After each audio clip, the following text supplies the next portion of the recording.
everyone. Thank you for joining us today for Constangy's webinar, Managing Employee Social Media Activity in Florida's Public Sector, Risk, Rights, and Practical Strategies.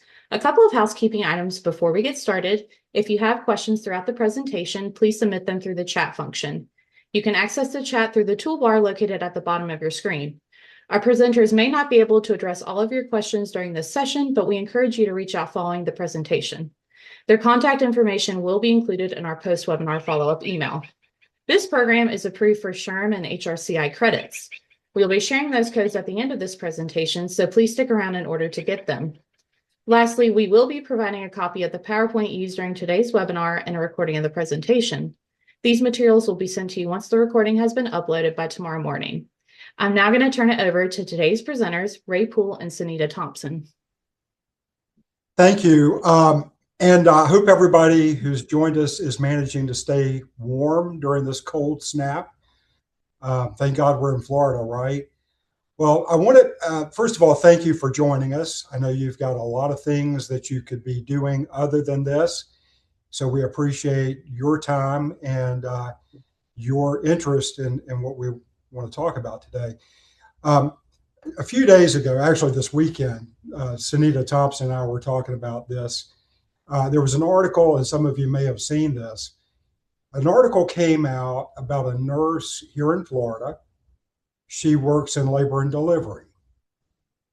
She apparently does not like Charlie Kirk, so she posted on social media that she hoped that if Charlie Kirk's wife ever had another baby, that she would suffer a tear at a grade 4. Now, I looked that up. I'll spare you the details of what I found out, but I'll just say that's a really horrible thing to say about somebody, and particularly given that you work in labor and delivery. And to no surprise of mine, she got terminated. And I thought that that was a very timely article given what we're going to talk about today. And unfortunately, things like that happen more and more frequently as time goes on. Social media has become more and more a part of our everyday life. I've got a 22-year-old daughter whose aspiration in life is to be an influencer, and she's managed to gain hundreds of thousands of followers. I don't understand it, but she likes it. But it's become more and more a part of everyday life for a lot of people. And on top of that, we've experienced an exponential growth of social media platforms. I don't know if any of you remember what started off as My Life, and then that was transformed or replaced by Facebook, and that was just the beginning. And we've got all these platforms that are available today, and it presents for people a greater opportunity or an opportunity to put these platforms to use for purposes of social commentary. The problem is several things, I think. And one is you've got people who, on an impulse, can make statements at a keyboard without taking the time to reflect on what they're going to say. And for someone like my daughter, and she wouldn't mind me sharing this, she's got ADHD and has throughout her teenage years until now. And so you got somebody who is young, who is impulsive anyway, who's sitting in front of a keyboard, and they can make a comment at the snap of a finger that once it's online, it's not coming back. You can't put the genie back in the bottle. And you add to that the fact that people will say things when they're at home, hiding behind a keyboard, that they never dream of saying face to face. And then I guess the final part of that is you've got influencers who want, I think what is called clickbait. They want to say things that are going to be shocking so that people, they get their attention and they're more likely to take a look at what they have to say. That's the problem. And so we have employees who will say things in a moment that they can't unsay, and it can create a problem. I want to introduce Sonita Thompson, who is an attorney in our office. We've had the pleasure of working together in another setting. Sonita, prior to joining the firm, served as the head of human resources for the Duval County School District, which at the time had about 13,000 employees and about 100,000 kids coming to school every day. So, as I used to say, what could possibly go wrong? And she served in that capacity, and as part of that, also oversaw employee discipline investigations through, I think, what was called professional standards within the school district. So she's had a wealth of experience when it comes to discipline and investigations involving public sector employees. I started off at the Attorney General's office in Tallahassee way back in the Stone Ages, where I represented state agencies and employment cases.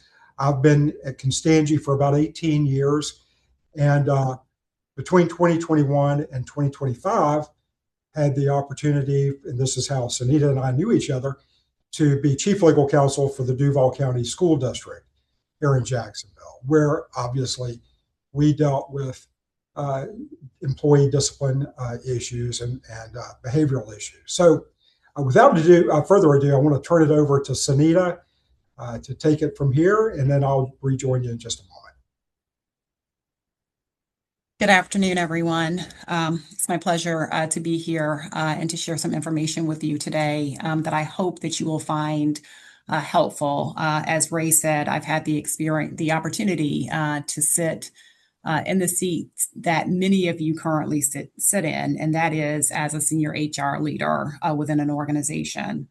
I know that you're tasked with making very difficult decisions and or recommendations, and I also know that those decisions impact people's lives. And with that comes a tremendous responsibility. So it's my hope today that we can provide you some information to help you feel a little more comfortable in your decisions involving employee discipline where social media is concerned. We only have an hour together.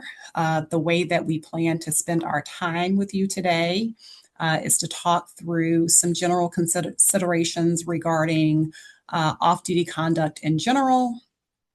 We are going to talk about some key differences between public and private, particularly with respect to First Amendment analysis where social media is involved. And then we hope to close with some policy considerations and best practices for social media policies. So with that in mind, we will jump right in. In general, what an employee does on their own time and outside of the workplace is their business. Public employers aren't expected to police employees' private lives, and the law generally respects this boundary. In the state of Florida, most employees are also employed at will, which means that the employment relationship can be ended for any lawful reason. Unless there's some authority, such as a contract or a collective bargaining agreement, civil service protections that will limit this discretion. There are, however, exceptions when off-duty conduct has a connection to the employer's position or to the employer's operation. The employer may be able then to restrict speech in some way. Examples of this include examples where off-duty conduct may be actionable by the employer, include situations where the employee's conduct impacts the public trust, student safety, or the community confidence. Other examples might include situations where the conduct disrupts the workplace. In addition, there are some legal protections that we're also going to talk about, particularly First Amendment protections.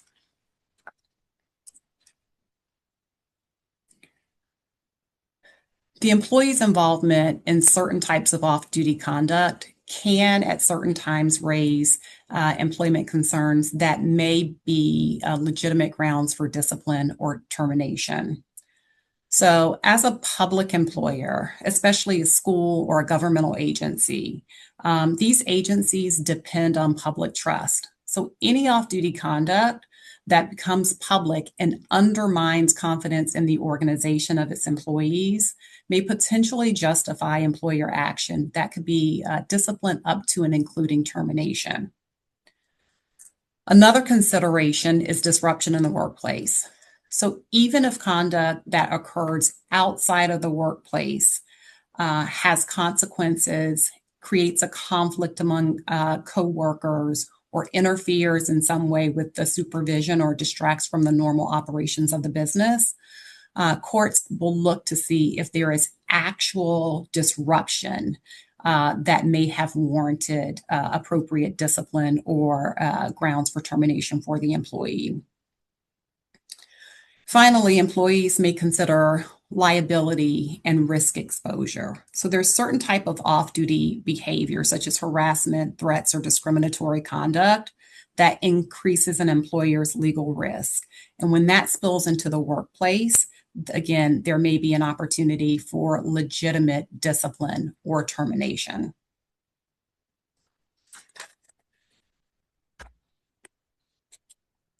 This slide highlights the fact that regardless of whether an employer is public or private, there are some well-recognized categories of speech and conduct that can be restricted.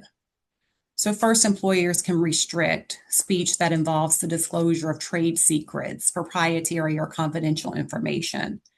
In the context of school settings, this includes things like student records. It also includes investigative materials while the matter is being investigated.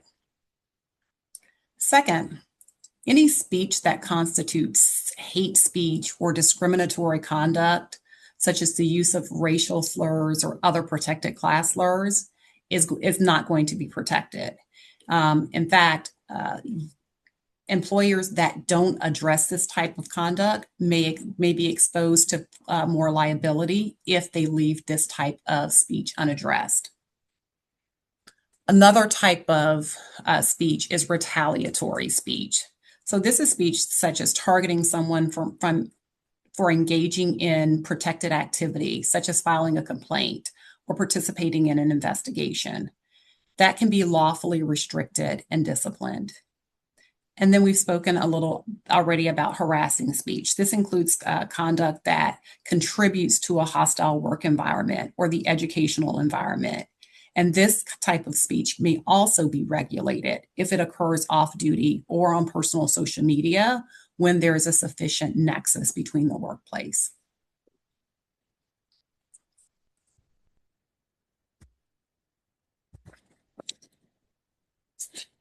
So this slide highlights why the First Amendment matters so much. The First Amendment begins with the phrase, Congress shall make no laws, and then there's a list of prohibitions, including abridging the freedom of speech. So it first tells us who is impacted by the First Amendment, and that is the government. The First Amendment originally only applied to federal government, but through the 14th Amendment, those same protections now apply to state and local governments, including school districts and public and other public agencies. So this brings us to the distinction between public sector and private sector. When a public employee is being disciplined, the employer is acting on behalf of the government, which means that the First Amendment is implicated. As a result, public sector employees are going to be much more limited in their ability to regulate employee speech and expression. Private sector employees, on the other hand, are generally not constrained by the First Amendment because the First Amendment doesn't apply outside of the government context. This distinction is foundational, as it explains why in the public sector, employers must apply this constitutional analysis, and their private sector employers are not necessarily held to the same standard.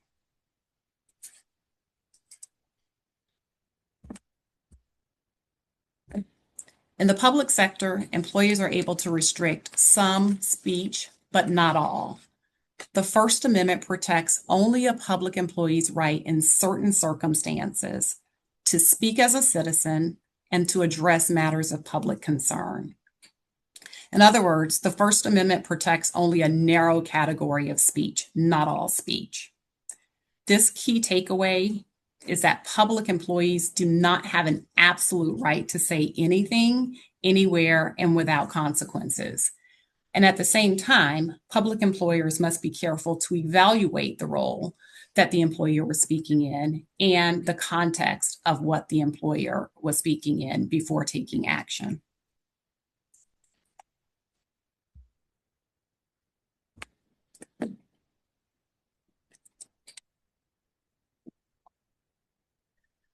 This slide summarizes what a public employee must be able to prove to succeed on a First Amendment retaliation claim. First, the employee must show that they were speaking as a private citizen on a matter of public concern, not purely a personal workplace grievance. Next, even if the speech involves public issues, the employee must show that their First Amendment right outweighed the employer's interest in prohibiting the speech. So this is the core balancing analysis that we will talk more about today. And then finally, the employee must prove that the speech was a substantial part in the employer's decision to demote or discharge the employee. These elements matter because they highlight that not every discipline decision involving speech results in liability. This framework will also guide the cases that we'll walk through momentarily.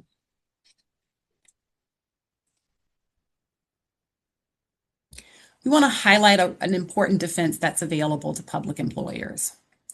Even if an employee can establish that all elements of a First Amendment retaliation claim exist, the employer may still prevail if it can prove that they would have taken the same action even in the absence of the protected conduct. In other words, if the employer can demonstrate a legitimate independent reason for the discipline, such as misconduct or a policy violation, then the claim may fail where the protected speech is involved. And I know that you've heard this many, many times, but you'll hear it again today. And that is why documentation matters so much. Employers that consistently enforce policies, clearly articulate performance expectations, and document decision-making are going to be far better positioned to show that an employment action was based on a lawful reason and not retaliation.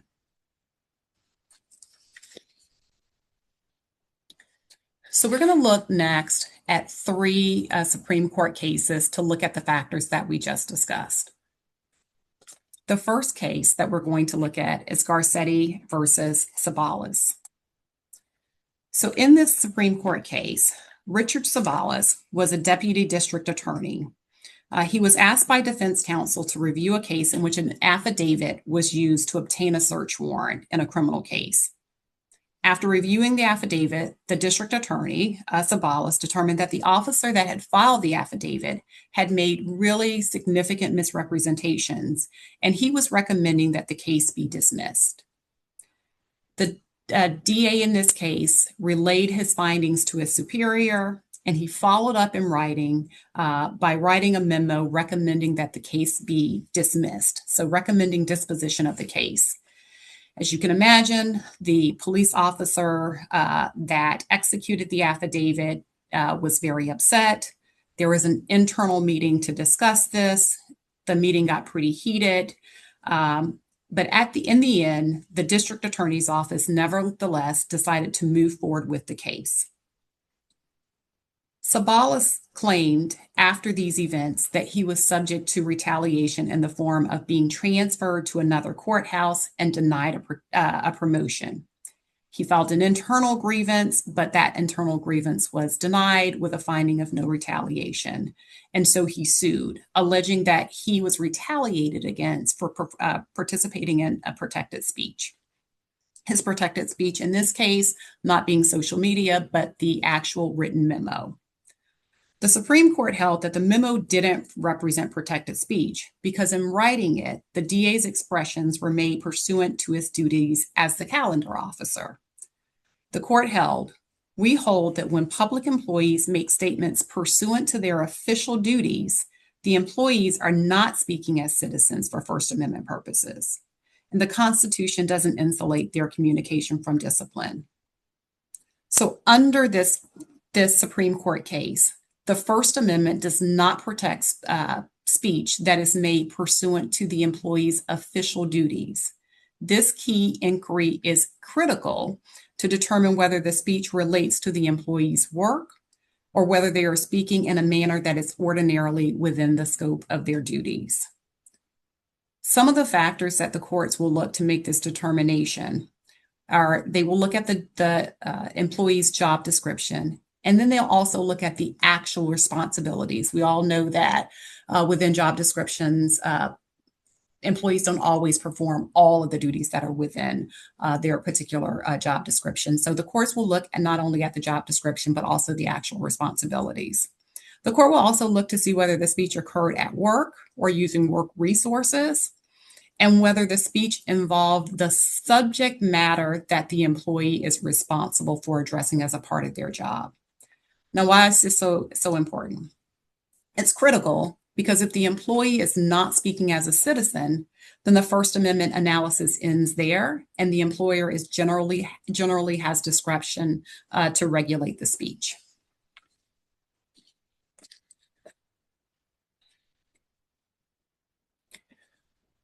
Once we determine that the employee was speaking as a citizen, the next question is whether the speech involved a matter of public concern. And to evaluate this, I will share with you some facts from a case, Rankin v. McPherson, another Supreme Court case. This case involved a clerical employee, Ardith McPherson, who was working for the constable's office in the state of Texas, which is a law enforcement agency. McPherson was a clerical employee who was fired after making a political remark to a co-employee during what she thought was a private conversation. Her duties were purely clerical, even though this was a law enforcement agency. She was a clerical staff member, did not involve any law enforcement functions. She did not wear a uniform. She did not carry a gun, and she wasn't authorized to make an arrest. Following the attempted assassination of President Reagan, she was overheard saying, "If they go for him again, I hope they get him." Again, this was in response to an attempted assassination of then President Reagan. The comment was made in what she thought was a private conversation with her boyfriend, who just happened to be another employee at the constable's office. And it was made in the context of the president's administrative policies. They were speaking specifically about Medicaid funding being reduced. What they thought was a private conversation was not. Another law enforcement officer overheard the conversation, reported it up to his superior, and she was fired. The court determined that the employee's speech was a matter of public concern, and that the comment couldn't be taken in a vacuum, that context matters. And by context, we mean the manner, the time, place, and the context has to be considered. While the employee statement was made at work, there was no evidence that it interfered in the efficient functioning of the office, nor was there any danger that the statement discredited the office. The court concluded that she was a clerical employee who made a remark in a private conversation with another employee. The Supreme Court explained that the determination of whether speech is a matter of public concern depends on the content, the form, and the context. The content will ask what the employee said. So speech about things like elections, public policy, and governmental operations are more likely to qualify as matters of public concern. The courts will also look at the form of the speech and the message. How was the message communicated? Was it a social media post? Was it a public comment at a government meeting? Was it a letter to the editor? And then also, as in this particular case, Rankin, the context. The context considers why the speech was made and the surrounding circumstances, including whether it was a part of an employee grievance or was it a broader public discussion. Speech that's primarily about personal dissatisfaction will not likely rise to the level of public concern.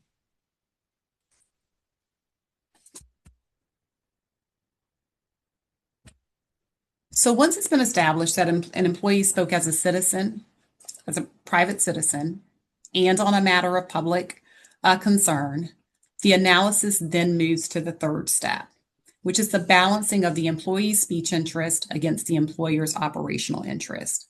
This balancing comes from Pickering v. Board of Education and is regularly applied in Florida courts and in the 11th Circuit. So what happened in Pickering? In Pickering, Marvin Pickering was a teacher. This case is from 1968. Although when I share with you the context of the speech, it is definitely something that is still a relevant conversation. The teacher sent a letter to a local newspaper in connection with a proposed tax increase. That letter criticized the manner that the Board of Education and the superintendent had handled past proposals to raise revenue for schools. Essentially, the letter criticized the manner in which the previous bond referendums had been used.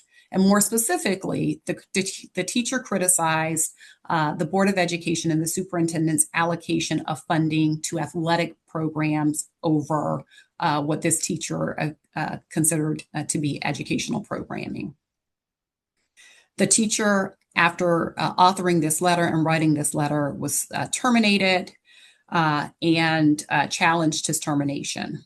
The board challenged the truthfulness of some of the statements in the letter, the motives and the integrity of the teacher, and argued that the false statements damaged the reputation of both the superintendent, school administrators, and the board. The court held that the question of whether a school system requires additional funding is a matter of public concern. Although the statements were critical of the employer, the statements did not impede the teacher's performance of his duty, and nor did the Board of Education present any evidence that this letter to this publication to the editor created any concerns within the community as a whole or the school system.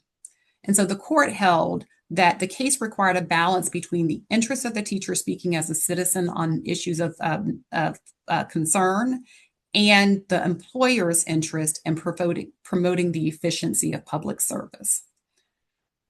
When that analysis occurred, the courts will look at several practical factors. So they're going to look at things like whether this speech disrupted workplace operations, whether it impaired discipline or harmony amongst coworkers, whether the speech affected the public trust, the safety, or the confidence of the agency, and whether it undermined supervisory authority or working relationships. This is where cases are often won or lost. We've seen in recent cases, and you'll hear in a few minutes from Ray, that speech that causes documented disruption, loss, or trust, or interferes with operations is going to be far more likely to justify discipline, even when the speech involves a public issue. I'm now going to turn it back over to Ray, and he will walk you through some recent decisions where the First Amendment and social media intersect. Okay, thanks, Sonita. Yeah, and it's incredibly challenging, and I'll share with you. I got interested in K-12 public school settings because it's like HR on steroids, and this is true with a lot of you. You've got constitutional issues like the First Amendment. You've got collective bargaining agreements, so you got to consider, well, even if we pass muster from a First Amendment standpoint, are we going to be able to demonstrate that this is just cause for the imposition of discipline? If it's a teacher, we have the so-called deadly sins under 1012.33 Florida statutes. And then we've got, obviously, the employment laws that apply generally both to public and private. So it becomes incredibly complicated. And because I'm a I guess, a glutton for punishment. I always found the K-12 setting particularly interesting because of the puzzle that it creates. Having said that, let's talk about some cases and when the rubber meets the road, how did all this get applied in the context of some cases? The first one we'll talk about is Brown versus Young. And let me begin also say and back up, and some of you may be familiar with this, but with the idea that, Tallahassee, the governor's office, is very sensitive to this. We had a school board member in a neighboring county, I believe it was last week, who was summoned to appear before the Board of Education to explain some comments that he made in social media. There was the chair of the Alachua County School Board was called on the carpet in Tallahassee because of comments that she made about Hulk Hogan and his death and MAGA. And I also know that the office, Department of Education, has sent letters to every superintendent in the state of Florida expressing concern about posting on social media. So with that as a backdrop, just realize that this is a really hot topic.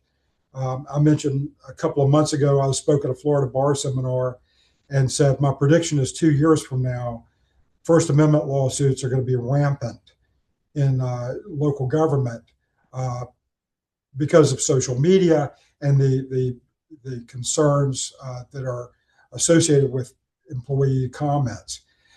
Anyway, Brown versus Young. Here, what we had was an employee with the Florida Fish and Wildlife Commission.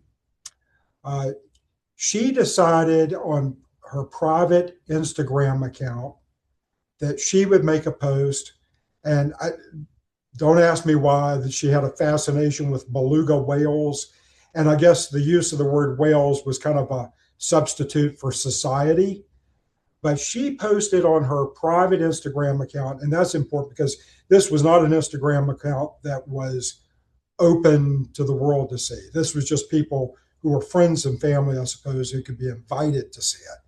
But she said, the whales are deeply saddened to learn of the shocking death and shooting of Charlie Kirk. Ha ha, just kidding. They care, the whales care exactly as much as Charlie Kirk cared about children being shot in their classrooms, which is to say, not at all. Well, the Florida Fish, the folks in the leadership of the Florida Fish and Wildlife Commission were not amused. They fired her. And in fact, they went on record as saying, we fired her because of the hateful speech that she engaged in on her private Instagram account that somehow came to their attention. And we have zero tolerance for such hateful speech. She then filed suit in federal court. She brought a First Amendment claim against the agency and said that I was wrong. She was wrongfully discharged based on her speech in violation of the First Amendment. The Florida Fish and Wildlife Commission, through their attorneys, filed a motion with the court, asked the court to dismiss the claim. So, how did the court rule on that? I love the office, so we couldn't resist. But so the court denied the motion. And so we're not going to throw this case out. First of all, under Garcetti, was she speaking as an employee about job-related stuff? No, she's talking as a citizen. Secondly, is this a matter of public concern? The court said yes. I think as a defense lawyer, if I were defending it, I would argue maybe not, that this is a citizen's death. But I think the general notion is if you're talking about Charlie Kirk, somehow his death is a matter of public concern. And so she passed muster then.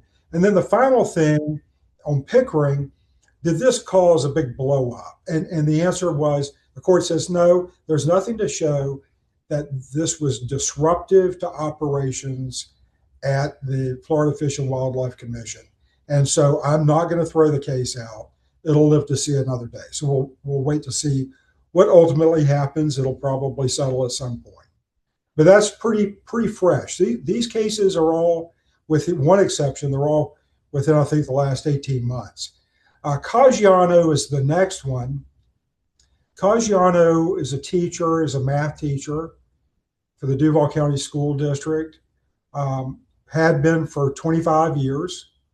By all accounts, I did not handle this case, although I know the attorney who did, and I was completely unaware of the facts of it until long after it was over. But 25 years, unblemished record, as I understand, as a teacher. And he went on Facebook during the 2020 elections and made some comments on Facebook mocking Bernie Sanders during the election.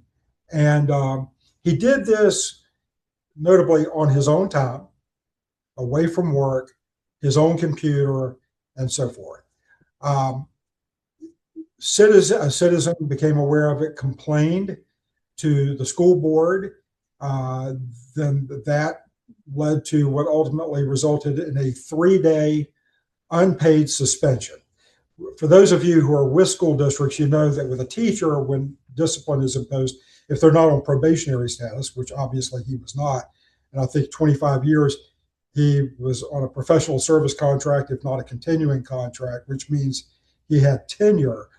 You got to have just cause for termination under the statutes, and then they can ask for an administrative hearing. So this went to an administrative hearing.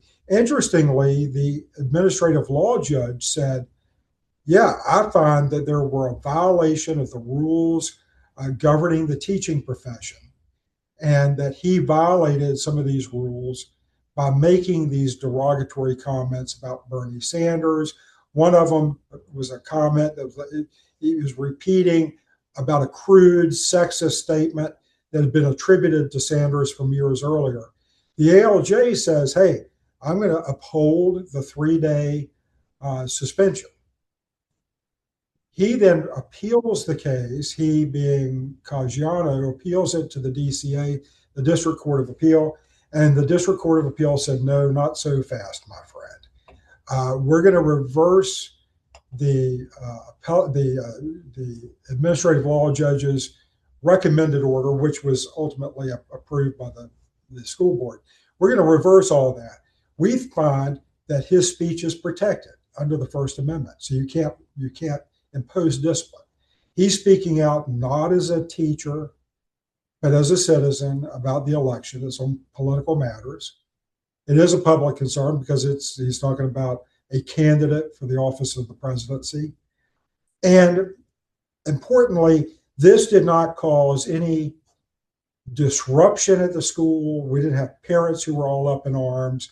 We didn't have kids who were complaining that they have been traumatized somehow by the discovery of these comments that Mr. Caggiano had made.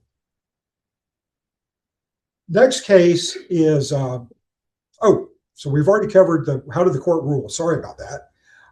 Next case is Bowens White versus the Leon County School Board in Tallahassee. And I remember being at an American Bar Association conference years ago. I was on a panel and talking about superintendents, and mentioned that we had labor arbitrators from all over the country, and mentioned the fact that some superintendents were elected. Of course, they were aghast that Florida would elect any superintendent. And it's like, yeah, we have quite a few elected. Well, in Tallahassee, the superintendent is elected. A mom and her son both are employed by the Leon County School District. Mom is a social worker with the school district. Son is a high school teacher. We roll around to an election. The superintendent's got an opponent. The son publicly endorses the superintendent's political opponent on his publicly available social media account. The superintendent's mother, is not pleased with that. And so she takes upon herself to text the teacher. And she expresses her displeasure with the teacher's endorsement of the opponent for her son, and then implies negative consequences the court decision doesn't indicate what those negative consequences or what the implication is. But at any rate, it does note that there was an implied threat in there. The son claims it, and then the son says, well, after that, then I'm kind of marked for death. No, I didn't get fired. I didn't get reassigned. I didn't get my pay cut. But people were not pleasant to me. And I was, given a hard time, harassed, however you want to put it. The mom, on the other hand, she's working in a job and this is the teacher's mom, is not the superintendent's mom. The teacher's mom, who is working as a social worker, she is in a grant-funded position. She lost her job. And she claims, well, I lost my job because I'm associated with my son, who's the teacher who endorsed the superintendent's political opponent. And so both the mom and son brought First Amendment retaliation claims. The court in the school district filed a motion to dismiss. So then the question is, well, what did the court do? The court dismissed the claims. With respect to the son, what they're saying there is, well, he's speaking out as a private citizen about an election. And it is a matter of public concern. Who are we going to elect to be the next superintendent in Tallahassee? And so, okay. And it, other than maybe hacking off the superintendent and the superintendent's mother, it didn't cause this huge disruption in the workplace. But he didn't lose his job. He didn't suffer any adverse employment action as a result of what he said.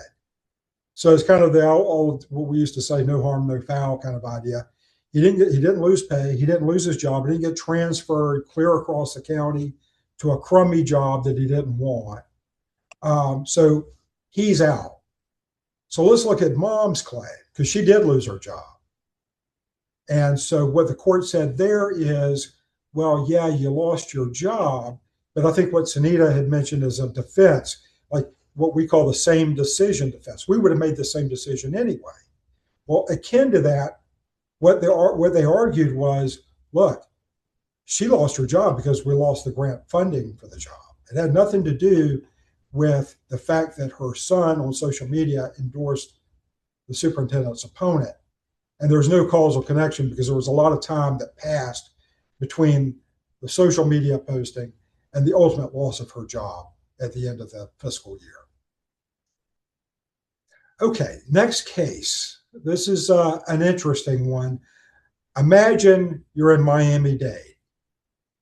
And Miami-Dade is not exactly a bastion of political conservatism. At least that's the way I look at Miami-Dade, given that North Florida tends to be a bastion of political conservatism. So you've got a guy who's working for the Miami-Dade County Commissioners. He's a media aide. He decides it's a good idea to write an op-ed piece for an online news publication. He's got time on his hands. It's after hours. He's got nothing else to do. He wants to vent his spleen, as I say sometimes. And he's going to write this opinion, this editorial that this online news publication is going to publish. And what he did there was he criticized some proposed legislation in Tallahassee. The proposed legislation, if it passed, would have prohibited discrimination based on sexual orientation and gender identity. And I'm going to read some excerpts of what he said so you can, and these are not my words, but it's important to know what he said because of the later discussion that we'll have. He complained about having, quote, to hire the scary looking child molesting tranny with a beard.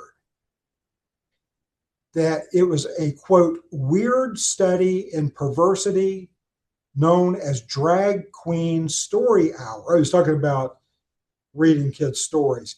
And he refers to it as a weird study in perversity known as Drag Queen Story Hour, where public libraries host a homosexual pedophile in a dress to read stories to little kids about LGBTQ unicorns. And then he talks about the, quote, tranny tyranny. Well, somebody sees this online publication, and then, as if that's not incendiary enough, provides a copy of it to the folks at the Miami Herald. And then they print an article in the Miami Herald about this op-ed that was written by the county commissioner's media aide. Well, as you can imagine, the county got a barrage of phone calls from angry citizens. People were hot about what this guy said. And then co-workers of his were absolutely stunned. Some of them said, I don't feel comfortable working with this guy. If he feels that way, and if he is so hate-filled, I don't want to work with him. And I don't feel I can really talk to him anymore. Well, he got fired. He then filed a lawsuit against Miami-Dade County and said, look, I have First Amendment rights. I got freedom of speech. I'm a public employee, and I've got a right to vent my spleen if I want to. So what did the court do? The court looks at it and says, well, what you say, did that have any connection to your job as a media aide? Were you speaking as a private citizen, or were you speaking as a public employee? No, you're a private citizen. Was it a matter of public concern? I suppose so. But this caused such a huge uproar under the Pickering analysis that termination was appropriate. So the court ultimately ruled in favor of Miami-Dade and against Labriola. And then the last case we've got is McCullers versus McCoy. And I don't know if anybody, I think this was down in the Orlando area. What we had in this case was this: we had a state attorney down in that area who decided, she declared as a matter of policy, she and her office are no longer going to seek the death penalty in murder cases, period, as a matter of policy. Well, some people were hot under the collar about that. A lot of people didn't. Some people agreed, some people didn't. But it was a topic of discussion and debate. The state attorney who made that decision is an African-American female.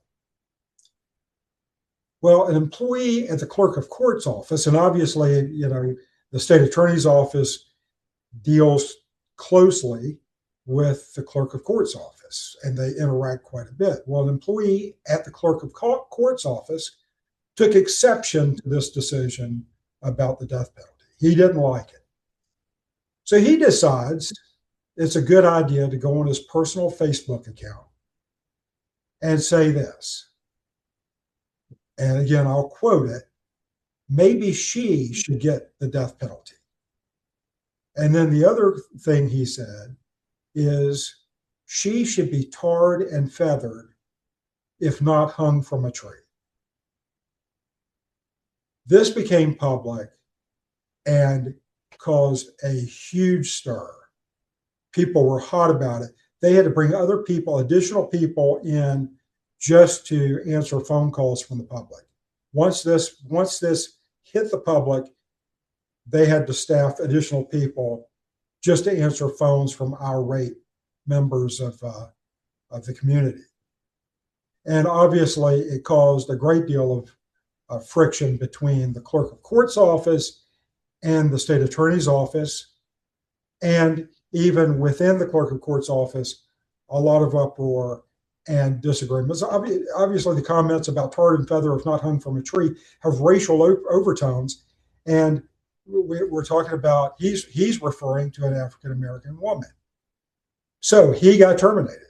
He filed a First Amendment lawsuit saying, freedom of speech, I've got the right to say what I want to. I can vent my spleen. It was on my own time, my own personal Facebook account. you can't touch me. So what did the court do there? The court dismissed the case. They said, yeah, you may have been speaking as a private citizen on a matter of public concern. I get it. It's been a matter of public debate whether or not the death penalty should be sought or not. I get that. But the impact that it had on the clerk of court's operations was enormous. And under those circumstances, the termination of your employment was justified. All right, Sonita, back over to you. So, and you'll see we've got a chart, and Sonita presented it for your convenience, a chart going through these cases and talking about what was the outcome and why, and so forth. So that'll be something that's available to you after this, and you'll have an opportunity to review it. One thing I meant to mention at the beginning, for those of you who are from school districts who have joined us today, and we've got a number of people from various school districts, we're going to start putting out a quarterly, just a report on employee discipline cases that go through the Florida Department of Administrative Hearings on employee discipline for school district employees. If you want to get an email with that, just basically a case update, let us know after this. We'll put you on the list and we'll make sure you get that. Thanks, y'all. All right, thank you, Ray, for that. I'm doing a time check also. I know that we only had an hour with you all, and we have about 8 minutes according to my watch. So I'm going to run through the rest of the slides pretty quickly. As Victoria shared, we will be providing you a copy of the materials as well as our contact information. So if there's a particular slide that you want to talk to us about following the presentation, please feel free to reach out to us. And then we also, as Ray said, would like to provide some additional content to you after this presentation. And so we're hoping to end our presentation today with you using the chat feature to provide additional topics that you might want to hear a little bit more about. Feel free to drop those topics in the chat now. You don't need to wait until the end of the presentation, but we will be making that ask of you before we close out today. So based on kind of our review up to these social media posts and the cases that we've gone over, what are some of the lessons learned that we have taken from these cases? As a starting point, political speech made off-duty and on a personal social media account may be protected under the First Amendment for public employees. Great protection exists even when the speech might be controversial, unpopular, and it's sometimes offensive to members of the community. Greater caution, however, is required when disciplining employees when the speech does not involve students, does not involve the use of agency resources, or doesn't impair the employee's job performance or working relationship. Discipline is going to be far more defensible when there's evidence that the employee was speaking as a part of their duties, or when the speech actually caused, as in the last case that Ray just talked about, actual disruption to the operations of the organization. So the key takeaway here is that discipline based on personal social media posts requires a very deliberate, thoughtful analysis and should not be made as just a knee-jerk reaction to public pressure or controversy.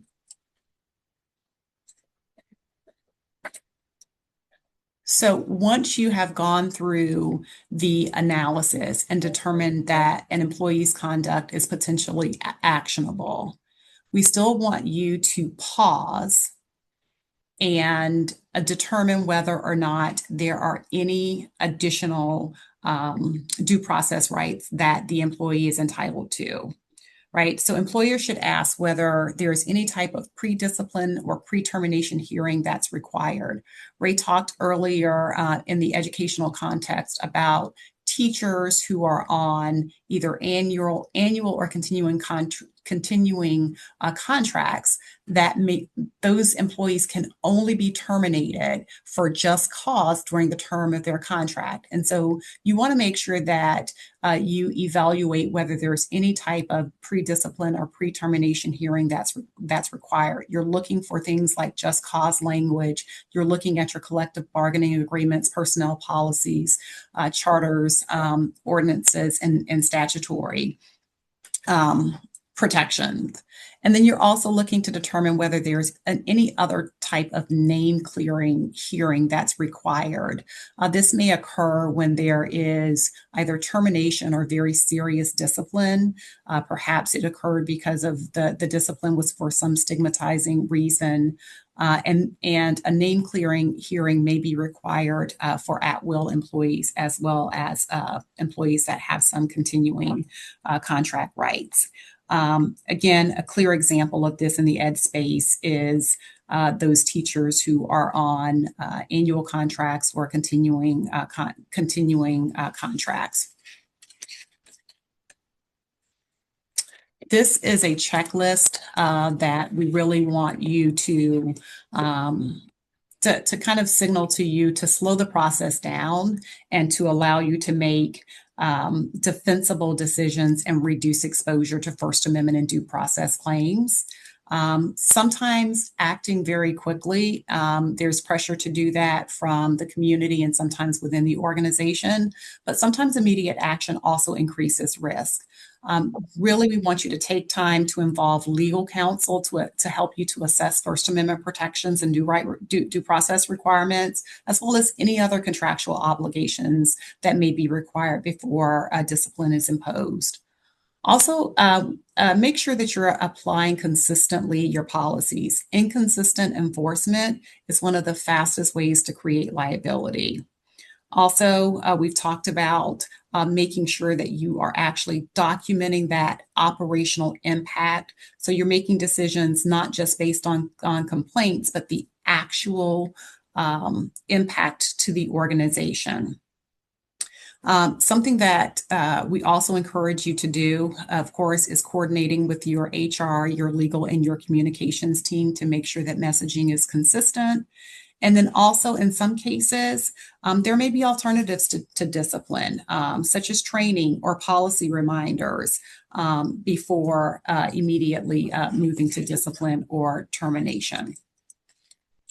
Policy considerations, and again, I know that I'm moving pretty quickly.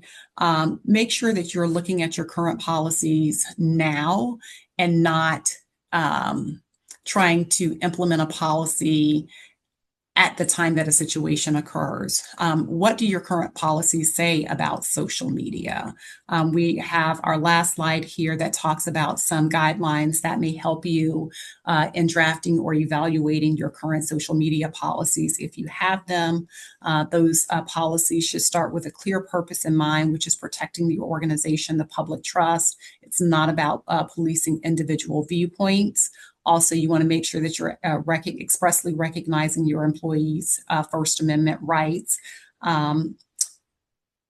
Make sure that any discipline is based on operational impact. We've talked about that. And then finally, making sure that your decisions involve HR and legal review. It has truly been a pleasure to share information with you today. As Ray said, we know that you could have chosen to do any number of things with this hour of your time, and you chose to give it, to spend it with us today. We hope that you have found information to be helpful and a good investment of your time. And I'm going to turn it, Ray, over to you for any closing remarks that you'd like to make.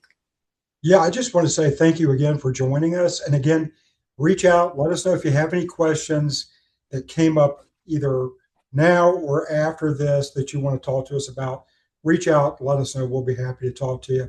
And let us know if you're interested, if you're with the school district and interested in getting those reports about recent developments. All right. Thanks, y'all.